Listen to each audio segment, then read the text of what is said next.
Welcome to the deep dive. We're diving into the Analects of Confucius today. You had some excerpts you wanted to look at. Yeah. So we're going to take a deep dive into those. The Analects are basically like, they're a collection of sayings and teachings Okay. attributed to Confucius, of course, and his students. Hmm. And they offer us, a glimpse into how they viewed virtue, ethics, and just how to live a fulfilling life. And what's really amazing is that these were written, centuries ago, Right. but they still have so much relevance to us today. I'm already seeing that. I mean, just like right off the bat, that focus on learning and self-reflection. Yeah. It's really interesting. Like Confucius talks about how much he enjoys like putting knowledge into practice. Mm-hmm. It's like he understood the drive that we have as human beings to like learn and grow. That's true. And then you have like one of his disciples, Tsing. Yeah. He really took this idea of self-improvement to heart. He, like every single day, would examine himself on three things. Had he been diligent in his work? Had he been truthful in his friendships? And had he only shared things that he had actually tested himself? Whoa. Like really tested. Yeah. So it's interesting. Imagine applying that to our lives, right? I know. Like, what are the three questions you'd ask yourself each day to make sure that you're, living by your values? Yeah. That's a powerful practice right there. That's powerful stuff. And for Confucius and his followers, it wasn't just about knowing things intellectually, Yeah. It was really about putting those ideas into action. Right. And a lot of their teachings really center around building a strong moral character. Absolutely. And something that really stood out to me was the emphasis on filial piety, Oh, yeah. the respect and care for one's parents and ancestors, like Yeah. Yu Tzu, another one of the disciples. Mm-hmm. He even suggested that like a person who's a good child, a good son, is unlikely to rebel against authority. That's an interesting one, It is. especially thinking about that in our modern world, Right. where it's much more about individual achievement. Yeah. Kind of makes you think about, Right. the role of family in shaping who we are. It does. And that actually brings us to this like intriguing figure that comes up in the Analects, which is the gentleman. Oh, yeah. And I have to admit, when I first heard that or read that, I had kind of the wrong image in my head. Yeah. I pictured like the high society gentleman. Yeah. But for Confucius, I mean, it was totally different. So different. It had nothing to do with wealth or status or any of that. Exactly. It was about inner quality. It's about cultivating those inner qualities. Right. And like according to the Analects, a gentleman is someone who is serious without being rigid. Right. They put the needs of others first. Mhm. They are trustworthy. Yes. And they always strive to improve. Always striving for that improvement. It's quite a list, isn't it? It's a long list, yeah. And Confucius himself, was really about pushing those boundaries. Like he said that Yeah. the gentleman is no vessel. I love that one. He really believed that we should never be confined to just one role or skill set, It's like he saw the potential for us to become so much more Exactly. well-rounded individuals. And it all ties back to that idea of constant self-cultivation, doesn't it? Right, yeah. And speaking of self-cultivation, at the core of it all lies this concept of Ren, Yeah. often translated as, benevolence or goodness. Yeah, Ren, that's a recurring theme It's everywhere. throughout the Analects, right. Could you unpack that a little bit for us? Like what exactly did Confucius mean by Ren? Sure. For Confucius, Ren was really about extending compassion Okay. and empathy to others, treating them with kindness and respect. He believed that it was the key to, not only personal fulfillment, Yeah. but also creating a harmonious society. But he also acknowledged that true Ren is actually quite rare. Right, and he even mentions how how he rarely encountered someone who was truly devoted to it. Right. So it's not some easy achievement. It's it's a virtue that requires constant effort and practice, I guess. Absolutely, yeah. It's a lifelong pursuit. Yeah. It's a journey of continuously trying to become, better and more compassionate versions of ourselves. Right.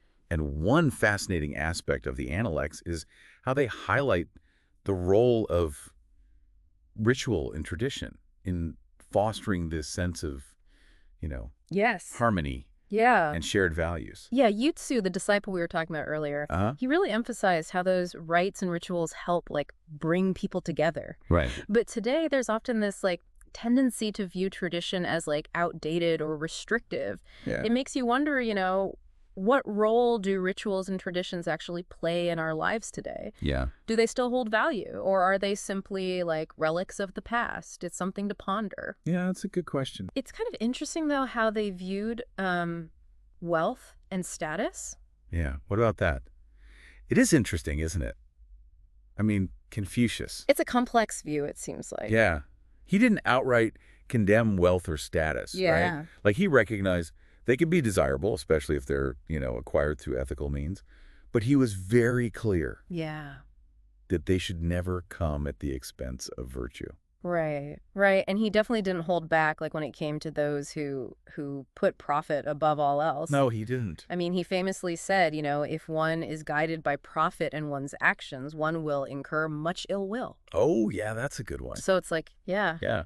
He believed that chasing wealth and status without that moral compass could just, Right, lead to all sorts of problems. right. Corruption, unhappiness, broken relationships. So it's about finding that balance, living a good life, but like staying true to your values, whether or not you're pursuing wealth. Exactly, yeah. Yeah. It's about aligning your actions with your principles, whatever your goals may be. Right.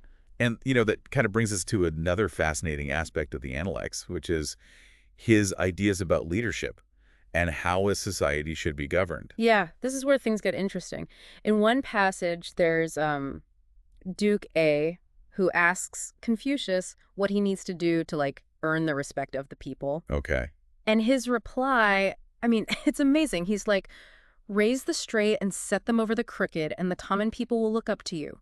Raise the crooked and set them over the straight, and the common people will not look up to you. It's so powerful, right? It's such a powerful statement about moral leadership. Right. He's saying that, a ruler's actions speak so much louder than words. Totally. Like by promoting those who are virtuous, who are Yeah. capable, Yes. you naturally earn the respect and trust of the people. It's true. But if you surround yourself with, corrupt or incompetent people, Right. you lose that. It doesn't matter how much you talk about, morality. Exactly. You lose the people's faith. Yeah. It's a timeless lesson. Yeah. Right? It's about leading by example. Yeah. And that's not just limited to those in official positions of power either, right? Right. Think about it. Anyone who's in a leadership role, whether it's in a family, a workplace, a community, can apply this wisdom. Absolutely. It makes you think about like the people you look up to and why. Yeah. And actually, speaking of leadership, there's another passage where Chi Kong-su asks Confucius how to like inspire reverence and diligence and enthusiasm in the people. Oh, right. And he suggests like a really thoughtful approach. He's Right. like, rule with dignity, treat people with kindness, and elevate the good while instructing those who are struggling. It's not about like, control or forcing people to do things. Right. It's about fostering this environment where people feel valued, supported, and, motivated to contribute their best. It's about empowering people Yeah. to reach their full potential. And it's interesting to note that Confucius didn't actually see participation in government as something that was restricted to just those holding official titles. No, exactly. Like he referenced a line from the Book of History that basically states that being, a good son and brother can influence government. It's like this ripple effect, right? It starts with personal virtue, Mm-hmm. and then it spreads outward to the family and then to the wider community. So, yeah, he believed that positive change, Yeah. starts at the individual level. It does. By cultivating those virtues within ourselves, within our families, Yeah. we contribute to a more harmonious society overall. It's a powerful reminder that we all have a role to play in creating a better world, Absolutely. regardless of our like formal positions or anything like that. Now, I do want to touch on something that comes up a lot when discussing the Analects, Okay. and particularly for like modern readers. There's a noticeable absence of women's voices and perspectives throughout the text. That's true. And like the Analects don't really give us much insight into Confucius's views on women or their role in society. Right. And some scholars suggest like that this silence just, reflects the patriarchal norms of his time. Yeah. While others believe that he may have held more progressive views that, just weren't captured in these writings. It's possible. It's hard to know. It's a point of debate for sure. But regardless, it's important to acknowledge that these texts were written, within a specific historical and cultural context Of course. that was, very different from our own. Absolutely. Yeah. We can't impose our modern values and expectations onto these ancient texts. Right, right, But we can approach them with a critical eye, recognizing both their wisdom right. and their limitations. It reminds us that, like, our interpretations are always shaped by our own perspectives and the times we live in. Yeah. That's why it's so important to have these discussions and these debates, Oh, to absolutely. challenge our assumptions and just, broaden our understanding. I completely agree. Engaging with these texts, Yeah, yeah, even when they challenge us, helps us to grow and learn. absolutely. And speaking of challenging ideas, let's dive into this passage Okay. where someone asks Confucius about the possibility of, knowing the future. Okay. And his response is fascinating. Okay. He says, the yin built on the rights of the Xia. What was added and what was omitted can be known. The Chao built on the rights of the yin. What was added and what was omitted can be known. Should there be a successor to the Chao, even 100 generations hence can be known. So he's suggesting that, like, by studying the past, we can, like, glean these insights into, like, patterns Yes. of history and maybe even anticipate what's to come. It's like he's saying history repeats itself, Yeah, yeah. but with variation. With variations. Yeah.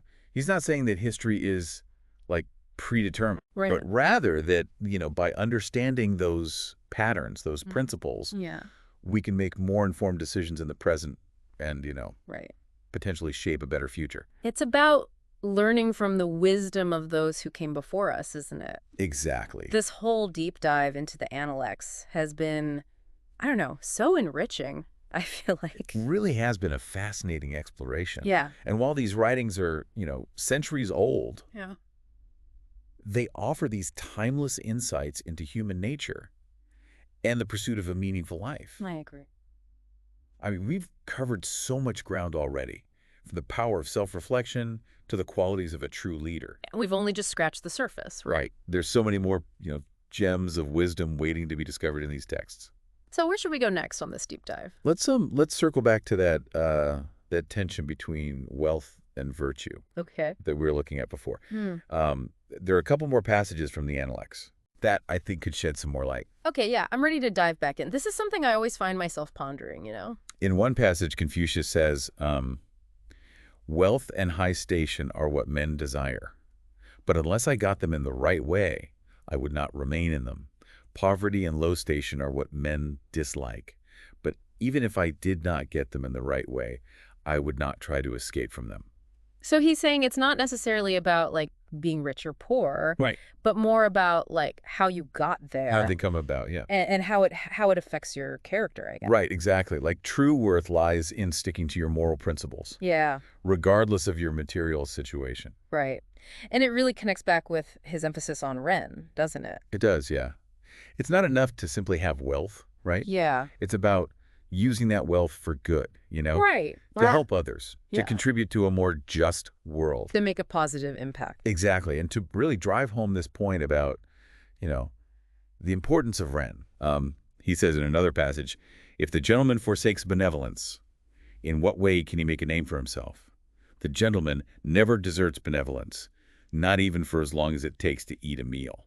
Wow. That's a powerful image. He's saying that, like, Ren just shouldn't be compromised even for a moment. Even for a second, yeah, it's a core value. Yeah. Like a guiding principle that should be woven into every aspect of, Right. of a gentleman's life.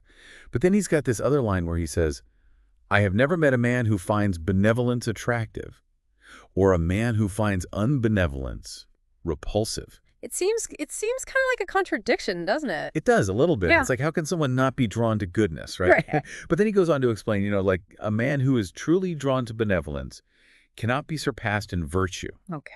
And a man who is repulsed by unbenevolence can at least be considered good because he wouldn't let, anything bad taint his character. Ah, so it's about recognizing the inherent, like, goodness of Ren and the inherent, like, harm of its opposite. Yeah. And then by consistently choosing, benevolence, you build a virtuous character. You build that virtuous character. Yeah, it highlights that importance of aligning your actions with your values, Right. I've got to share this one passage Okay. where he compares himself to the pole star. Okay. He says, the rule of virtue can be compared to the pole star, which commands the homage of the multitude of stars without leaving its place.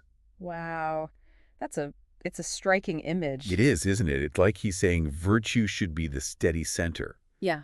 of a ruler's actions, Right. just as the pole star remains fixed, Right. while the other stars kind of revolve around it. Yeah, it's a really powerful analogy. It's a reminder that true leadership isn't about like, power or control, Right. but it's about, inspiring others Hmm. through virtuous conduct. Exactly. That, And in the same way that, the pole star guides travelers, yeah. a Yeah. virtuous leader guides their people toward a better future.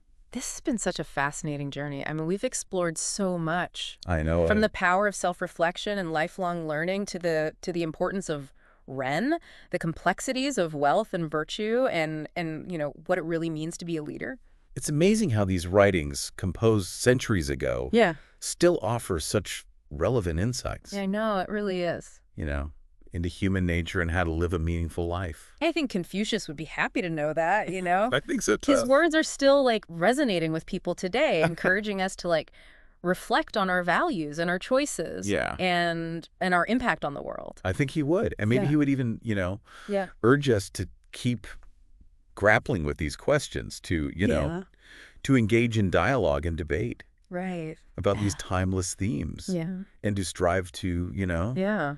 to embody the virtues that he championed. I think you're right. And on that note, we'll leave you with one final question to ponder.